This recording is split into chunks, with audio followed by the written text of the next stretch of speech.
Sonce je neomejen vir električne energije, ki nam ga ponuja vesolje in ljudje bi ga morali bolje izkoristiti. V prihodnosti bo imela vsaka hiša svojo sončno elektrarno, ki bo proizvajala električno energijo za potrebe vseh stanovalcev in imela bo tudi polnilnico za električne avtomobile. Sončna elektrarna je dimenzionirana tako, da na letnem nivoju proizvede približno 70, 80, mogoče 90% električne energije, ki jo ta hiša oziroma gospodinjstvo porabi. Seveda pa sončna elektrarna energijo proizvaja podnevi, po noči pa ne, zato je treba to nekako shranjevati. Trenutno kot hranilnik energije služi javno elektroenergetsko omrežje. V prihodnosti, pa tudi že sedaj v posameznih primerih, pa bodo imele hiše doma lastne hranilnike energije, akumulatorje, ki bodo pač energijo, ki bo proizvedena podnev, hranile za noč oziroma za tiste oblačne dneve. Letos smo prvič objavili tudi javni poziv za sončne elektrarne za samooskrbo. Teh vlog je trenutno nekaj 100, rast je velika, ker se je pač začelo iz nič. V prihodnosti predvidevamo, da bo teh vlog nekaj tisoč. Zakaj jih je trenutno samo nekaj 100? Zato, ker je ena uredba vladna, ki omejuje, da operater omrežja električnega lahko izda samo določeno število soglasij za take elektrarne. Ta uredba se bo spremenila in potem bo teh elektrarn, vsaj tako pričakujemo, bistveno več. Naša hiša je iz leta 1970, to se pravi zdaj že blizu 50 let. In pred 12 leti smo se odločili za adaptacijo. Takrat smo uporabljali za kurjavo pečno olje in je bila poraba v tisti hiši, ki ni imela izolacije, kar velika, recimo 3500 do 4000 litrov kurilnega olja smo porabili v tistem času. In to je bil kar velik strošek in smo se odločili, da to malce saniramo in najprej smo se odločili za adaptacijo. Leta 2005 smo zamenjali streho, ki smo jo tudi dodatno izolirali s termotopom, in naslednje leto 2006 smo zamenjali vsa okna, lesena okna in naredili fasado z izolacijo kaminovolno. In na podlagi teh adaptacij se je poraba kurilnega olja znižala za polovico. Vlada je pred 2 leti sprejela uredbo o samooskrbi.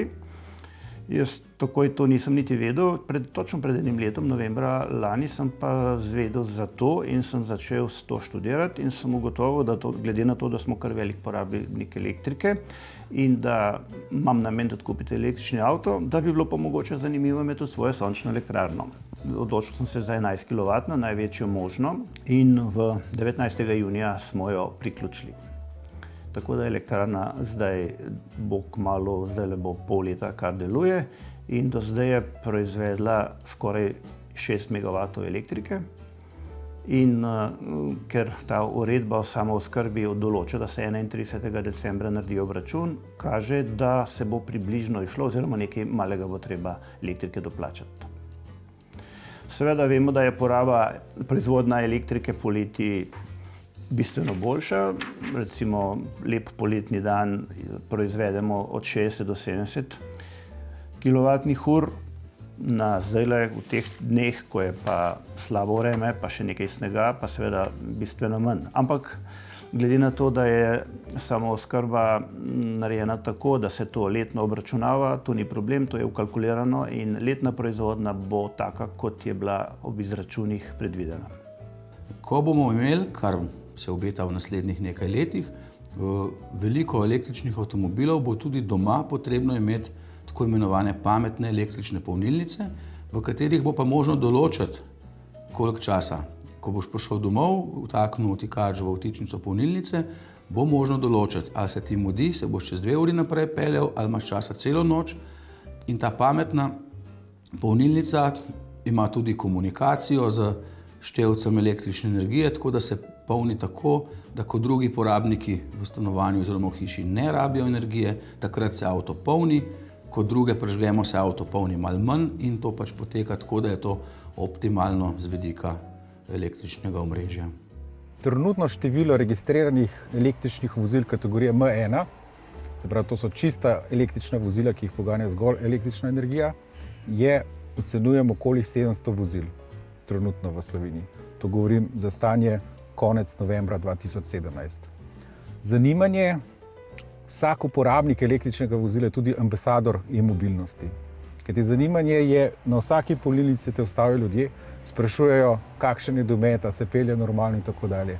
Tako da zanimanje že obstaja. Tisto, kar je pa za ozaveščanje ljudi potrebno narediti, pa je, da ljudje spoznajo ekonomsko logiko električnih vozil. Se pravi, logiko, ki govori v prid električnemu vozilu.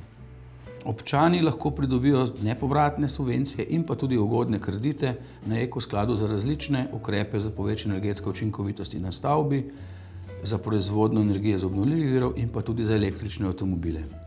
Na voljo je tudi subvencija za električni avto v znesku 7500 evrov za električni avto, vendar ta znesek je dodeljen, vkolikor cena presega 15 000 evrov. Če je avto cenejši, je pa subvencija 50%. Postopek pridobitve subvencije je, zdaj moram pojasniti, ker imamo dva različna postopka. Enostavnejši postopek je pridobitev subvencije za električni avto ali pa za hibridni električni avto. Tam je potrebno že po nakupu vozila, ko je vozilo že plačano, potrebno oddati vlogo z računom, s potrdilom o plačanem računu in znesek se naknadno nakaže lastniku na račun. Pri vseh ostalih ukrepih pa je vlogo potrebno oddati, predno začne se investicija izvajati. Predvsem pa se mi zdi pomembno, da je to domač vir, slovenski proizvod, v primerjavi z naftnimi derivati, ki pa so vsi iz uvoza. Tukaj se premalokrat o tem razmišlja, da pravzaprav prehod na elektriko pomeni tudi podpiranje domače proizvodnje slovenske.